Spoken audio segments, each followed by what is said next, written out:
judaicas eram realizadas no primeiro mês, Nissan. Festa da Páscoa, 14º dia, conforme Levítico 23, 4 ou 5. Festa dos Pães Asmos, tá ok? Entre 15 e 21, conforme Levítico 23, 6 a 8. Festa das Primícias, 16º dia, Levítico 23, 9 a 14. Uma festa era realizada no terceiro mês, Sivan. Festa de Pentecostes, Levítico 23, 15 a 22. As três últimas festas eram realizadas no mês de Etanim, sétimo mês. Festa das Trombetas, Levítico 23, 23 e 25, primeiro dia. Festa do dia da expiação, Levítico 23, 26 ao 32, décimo dia. Festa dos Tabernáculos, Levítico 23, 33 ao 34, entre o 15º e o 21º dia, ok? Festa dos Tabernáculos, Etanim, sétimo mês. Essa festa é considerada a mais alegre de todas. Os rabinos dizem: quem nunca viu Jerusalém na época desta festa não sabe o que significa regozijar. Não sabe o que significa regozijar mesmo, ok? Então, o quadro que eles pintam, né, da alegria do período de celebrações aí dessa festa. Tabernáculos era uma das 3 ocasiões em que se dava peregrinação em massa. Então, era um período favorável, né? E a festa também tinha essa mobilização, né? Tinha esse interesse. Festa dos Tabernáculos, para lembrar aí de quando Israel tabernaculou ao longo da peregrinação no deserto, né, para que eles tivessem sempre a memória desse período. Em massa de todo o país para Jerusalém. Todas as áreas circunvizinhas recebiam forte afluxo de peregrinos. Belém estava a 8 quilômetros de Jerusalém. Você está entendendo o contexto aqui, no qual ele está trazendo essas informações que são extremamente relevantes e nos fazem compreender o quadro da situação na qual José irá buscar uma hospedaria adequada para sua esposa que estava em período gestacional e não encontrará, muito em função também da situação na qual todos os lugares estavam ocupados devido a essa grande movimentação de pessoas, né, durante as festas, as festividades aí dos tabernáculos. Levítico 23, 4 diz que a festa deveria ser celebrada com alegria. Zacarias, esse profeta, 14, 16 ou 19, era a única festa em que todo mundo é convidado a participar. O anúncio do anjo, novas de grande alegria para todo o povo, Lucas 2:10. João usa a linguagem da festa dos tabernáculos para se referir a Jesus que se fez carne e habitou, tabernaculou entre nós. Há evidências textuais, né? Nós temos aí a própria linguagem empregada pelo autor, que era profundo conhecedor desses costumes, uma vez que ele também era judeu. Então, ele, com toda facilidade, emprega, né, esse vocábulo que está ligado sim a essa tradição, está ligado sim a este período. Habitou entre nós, se fez carne e habitou, tabernaculou entre nós. João 1,14. João está se referindo a Isaías 7,14. Será chamado Emanuel, Deus conosco, Deus que está conosco, presente, ok? Encerrando, se a morte de Jesus aconteceu durante a festa da Páscoa, se sua ressurreição ocorreu no dia da festa das primícias, e se sua igreja foi inaugurada no dia da festa de Pentecostes, não seria coerente acreditar que seu nascimento tenha ocorrido na festa dos tabernáculos? Então temos aí a grande proposta, né? Grande hipótese levantada a partir dessas informações textuais, juntamente com outras informações que dizem respeito aos costumes da época, tá ok? Ao sistema aí de turnos dos sacerdotes, então tudo isso está relacionado. Quando Jesus nasceu, a grande pergunta de R$1 milhão, temos aí, a partir dessas informações, há fortes indícios de que ele nasceu por ocasião da festa dos tabernáculos, entre o 15º e o 21º dia de Etanim, sétimo mês do calendário judaico, ok? Então temos aí, a partir essa investigação, né, dentro dos textos e outros materiais mais que serão disponibilizados, como já falei, um esclarecimento com relação à época do censo, tá ok? Evidências que nos fortalecem aí com relação a esses dados, né, bíblicos relacionados ao censo realizado por Quirino. Então temos aí o rei da época, tá ok? A transição de Herodes pai para o seu filho Arquelau, se não me engano.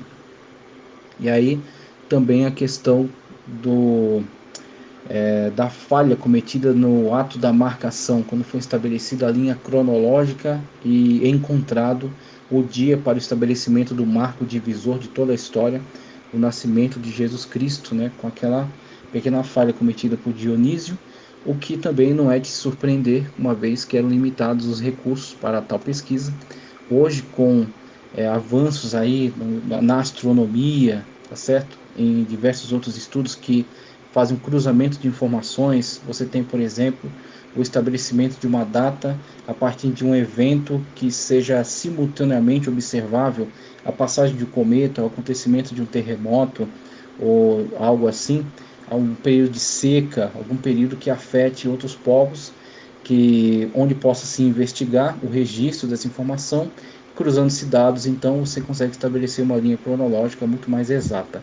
Só que na época de Dionísio isso não era possível, então no melhor esforço que ele pôde fazer, estabeleceu a data, mesmo cometendo um pequeno equívoco aí de marcar a data do nascimento de Cristo, na verdade 4 anos posterior à data real, né? Então Cristo nasceu pelo menos 4 anos antes daquilo que está estabelecido na cronologia conforme Dionísio, ok? Mas já houveram então outras ocasiões para se observar isso, tá certo? Apenas quero deixar esse conteúdo que certamente é enriquecedor com relação a essas evidências bíblicas e evidências também colhidas no costume da época, nos turnos dos sacerdotes, tá certo? E no entendimento, compreensão dos calendários de festa, tá ok? Dos judeus, e assim chegar a essa data esta que contrasta fortemente com aquilo que foi estabelecido por costume dentro do catolicismo romano, na verdade, como já falei na outra aula, atendendo a conveniências, né? Atendendo a conveniências do período no qual isso foi estabelecido. Então, o dia de 25 de dezembro não faz qualquer sentido, né? O dia de 25 de dezembro não tem qualquer relação com informações, com dados extraídos do próprio texto bíblico. Ele sim atender a conveniências da época das autoridades que estiveram a cargo aí do estabelecimento desses marcos da igreja, né? Estabelecimento dessas datas importantes. Houve tantos problemas com relação ao estabelecimento de datas que chegou a causar a ruptura, a cisão entre a Igreja Católica Apostólica Romana e a Igreja Ortodoxa, tá certo? Da Roma Oriental, né, de Constantinopla. Então, com relação aí à data para a celebração da Páscoa. Então, temos aí essas informações que com certeza são enriquecedoras. Que Deus continue abençoando poderosamente a sua vida e vamos seguir em frente estudando a história da Igreja Cristã. Peço que você dê um like no vídeo, compartilhe e inscreva-se no canal. Que Deus continue abençoando poderosamente sua vida, em nome de Jesus. Aí você tem algumas informações que não são tão fortes, mas são informações que fazem sentido. Você tem na cultura romana pagã o culto a Mitra, o mitraísmo, que era um culto ao qual o imperador e grandes personalidades eram adeptas. Então você tem um movimento sincrético no qual você atende por conveniência essa data. Essa data já era relevante para eles, 25 de dezembro. Já era importante no culto deles, antigo, o mitraísmo. E aí, o que você faz? Não é mais mitraísmo, tá? Não é este culto, não é o culto a essas divindades. É Natal. Então você pega aquela conveniência, daquela estrutura que já existia, e você rebatiza ela com outro nome, né? Para cristianizar. Cristianizar, então, este paganismo, cristianizar estas cerimônias, esses rituais, ok? Então tem a questão do erro, né, da data, é evidente que a data não é essa. Algumas tentativas feitas de mudar, aí você tem outras tentativas que foram feitas posteriormente por algumas mentes que pretendiam combater ferrenhamente o cristianismo. Aqui a gente não tem intervalo, é direto, né? É até 10? Ah, sim, tá. Então vamos lá. Você tem algumas mentes depois que vão tentar combater o cristianismo. Algumas tentativas para mudar o nosso calendário. A tentativa mais conhecida de mudar a nossa contagem de anos foi feita pela Revolução Francesa. Inclusive essa Revolução Francesa, o pessoal louva ela, tem até o hino, a Bastilha, né? Mas ela foi um verdadeiro fracasso. A Revolução Francesa, a única coisa que ela fez é colocar a ditadura mais extrema no poder, que guilhotinou mais, né? Colocou praticamente quase toda a França na guilhotina. sem contar a miséria, né? Que foi uma desestruturação de Estado absurda. Os danos feitos pela Revolução Francesa só foram resolvidos com um imperialista, que foi Napoleão Bonaparte. E aí dentro da Revolução Francesa tinha aquele ideal de se opor à religião, de se opor à igreja, de se opor à tradição, de revolucionar, de apagar a história do cristianismo da França.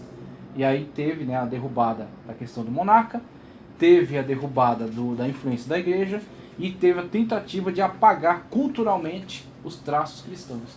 E aí estabeleceu-se, por exemplo, como uma divindade estatal, a ciência. Então tinha-se a ciência é a razão, acho que era a razão. Estabeleceu-se um culto à razão.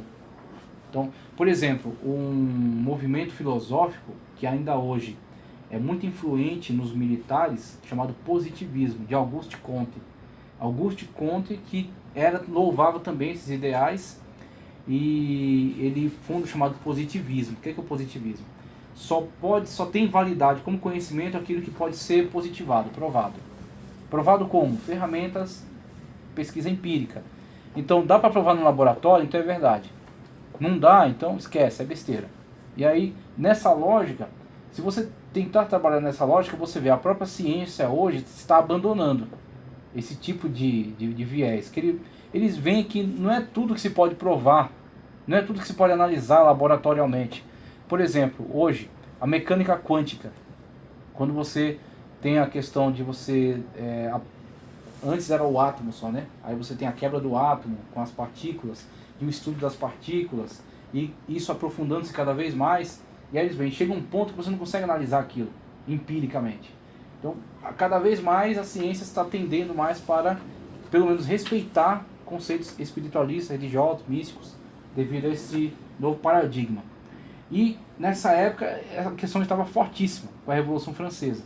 Então o que eles fizeram? Eles mudaram o calendário, mudaram os nomes dos dias, tá certo? E tentaram mudar a forma, a estruturação, a estrutura do calendário. Então tentaram mudar tudo isso aí, mas o negócio foi por água abaixo, então foi inútil. Eles fizeram isso aí, só gastaram papel, porque rapidamente foi removido. Isso aí não deu certo. Aí outro inovador foi Augusto Comte, que eu coloquei para vocês, 1849. Ele propôs um ano de 13 meses com 4 semanas cada um. Nesse sistema, cada data cairia no mesmo dia da semana, todos os anos. O ano novo, por exemplo, cairia sempre no domingo. Havia ainda um dia extra fora dos meses e das semanas. A ideia não vingou, não deu certo. Então é uma questão cultural que está enraizada nos povos desde muitos séculos. Você pode odiar o cristianismo, você pode detestar o cristianismo, mas você vive permeado por ele. Então você vive, né, num mundo fundamentado, estruturado a partir de ideias cristãs, né, e você se beneficia constantemente delas. Então é muito interessante porque as pessoas que mais cospem no cristianismo são as que mais estão se beneficiando da estrutura cristã. Num país onde você não tivesse uma estrutura cristã, é impossível você pensar a ideia, por exemplo, dos movimentos LGBT, Q, S, T, U, V, X, Z, W, R e tantas letras mais que eles quiserem. É impossível. Num mundo puramente comunista, é impossível a ideia de existir um grupo que se manifeste com todo esse vigor, com toda essa força. Ok? Num mundo dominado pela mente islâmica, da Sharia. Não tem espaço, não tem chance. Agora aqui você tem essas manifestações, e pelo cristão ter esse espírito tolerante, ele não parte para a eliminação desses grupos. Ele os tolera e os vence, tá certo? Com a sua força, pela história, pela persistência, tá certo? Pelo amor também, pela misericórdia. Então muitos desses adeptos, com o passar do tempo, veem que as suas ideias são incongruentes, incoerentes, e começam a ceder, e esses movimentos são diluídos. Então o cristianismo vence não com bala, com espada, ele vence com a força do convencimento. Então esses grupos acabam sendo diluídos. Mas eles durante muito tempo incomodaram, tanto na Revolução Francesa, quanto Auguste Comte, que colocou aqui, outros calendários. Para os judeus estamos no ano de 5.760. 5.760. Para os muçulmanos em 1420. Para os chineses em 4.635. estaríamos em 5.119 se usássemos o calendário dos maias da América Central, extintos